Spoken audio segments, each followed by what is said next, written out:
Kunoo haala kanaan hojjadhee xumurii tanaan jira. Dhugaa baay'ee tokko mi'aawaa baay'ee tokko laafaa sanduushiidhaaf isiniif ta'a. Irbaataaf akkasumas cireedhaaf jechuudha. Baay'ee tokko salphaadha. Dhugaa baay'ee laafa. Ashamaa ijoollee Oromoo nageenya waaqayyoo isiniif haa baay'atu. Iddoo jirtanitti Madiin jedhama. Yeroo jalqabaatiif gara yuutuubaa dhufee na jajjabeessaa, sabiskiraayib, laayik naaf godhaa, viidiyoo kanaaf daawwadhaa. Har'a karaa salphaadhaan akkamitti itti akka hojjannu isinitti argisiisa. Harci kubbaayyaa 3 qaba. Aannan immoo kubbaayyaa 2. Isin yoo qabaattan yoogartiidhaan hojjedhaa. Yoogartiin qabu waan ta'eef labanii fayyadamee tanan jira. Labanii tokko kaameraa kaashugaa 2 isin barbaachisa. Beeking paawudar kaashugaa 1, ashaboo xinnoo isin barbaachisa.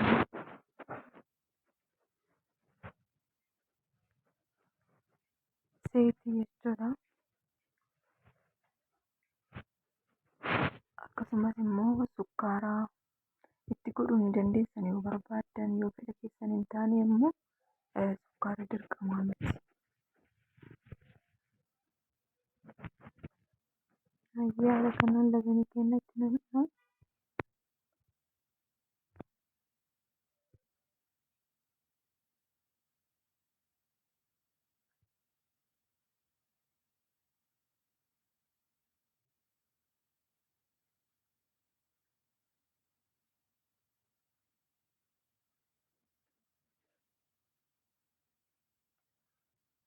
Haala kanaan egaa waliin keenyaan booda harci keenyatti goona.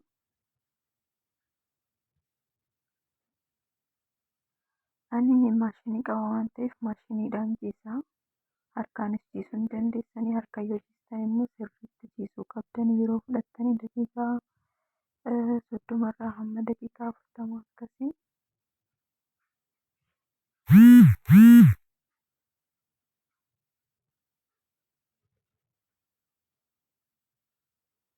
Baay'ee kunoo haala kanaan jiisaa kanaan jira.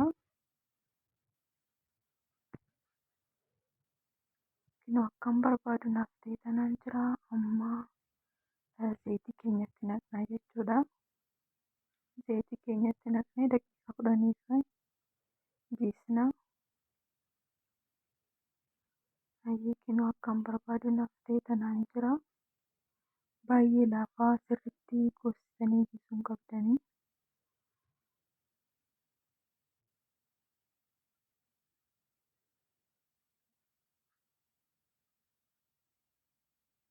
Akka harki keessanis isin dhukkubneef immoo gaafa laaffistanii jiistanii isiniif salphataa jechuudha. Baay'ee zayitii xinnoo itti nan dibaa.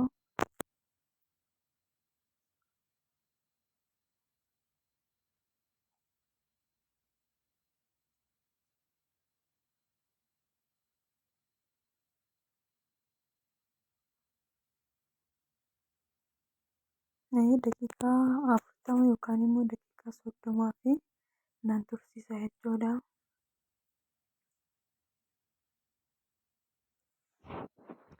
Kunoo haala kanaan naaf bukaa'ee tanaan jira.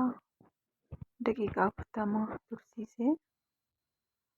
Baay'ee tokko laafa dhugaa baay'ee namatti tola.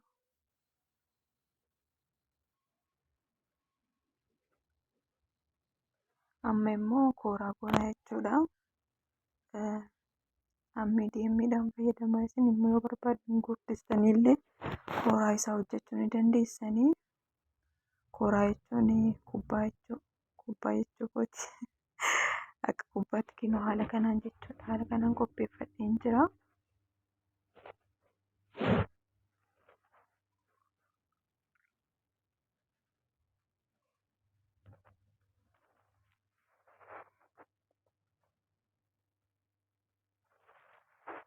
Baay'ee kunoo amma gaazii koo banee tanaan jira. Zayitii isiniin barbaachisu jechuudha. Zayitii duratti harca keessatti waan gootaniif zayitiin nu hin barbaachisu ammarratti zayitii malee hojjannaa jechuudha.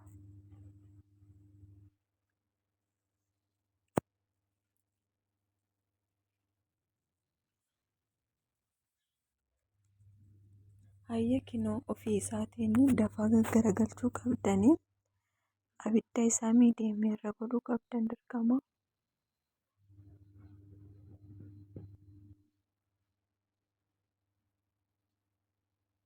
Haala kanaan dafaa jijjiirtanii jechuudha dirree isaa jechuudha.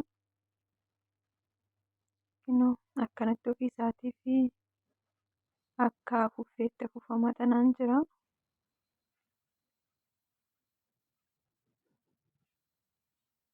Argitanii dhugaa baay'ee tokko bareeda.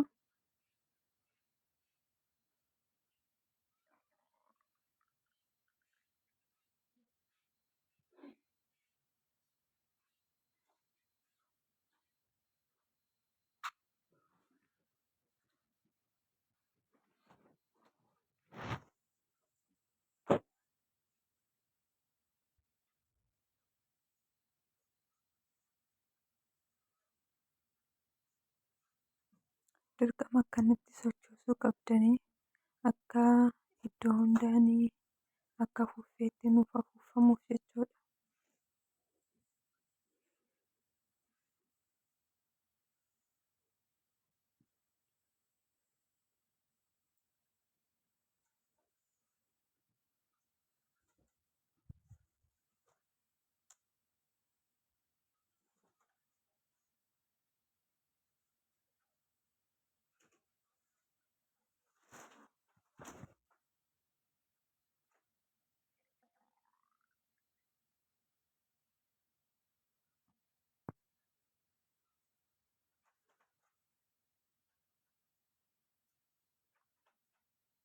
Hayyee kunoo kana fakkaata. Dhugaa baay'ee tokko bareeda.